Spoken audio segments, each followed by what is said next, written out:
ఉప్పుకున్న గుణం శుభ్రపరచడం, నిల్వ చేయడం. ఇకపోతే రుచి. ఏ ఆహార పదార్థమైనా, ఏ కూర అయినా, ఏ వంట అయినా, చివరికి మనం పెరుగు తినినా రుచిగా ఉండాలంటే ఏముండాలి? ఉప్పు ఉండాల్సిందే ఖచ్చితంగా. అందుకే ఉప్పు అంటదట, అన్నీ వేసి చూడు, నన్ను వేసి చూడు అంటదట.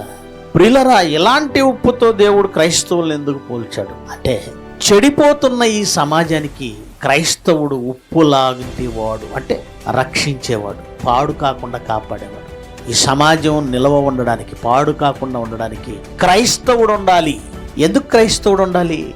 ఈ సమాజంలో క్రైస్తవుని దగ్గర తప్ప సమాజాన్ని పాడు కాకుండా కాపాడే మందు లేదు. ఒక క్రైస్తవుడి దగ్గరే ఉంది. ఆ మందే బైబిల్, వాక్యం. ఈ వాక్యం ఎంత గొప్పది అంటే, మనుషుల హృదయాలలోని తప్పుడు ఆలోచనలన్నిటినీ శుభ్రపరిచే గుణం దీనికి.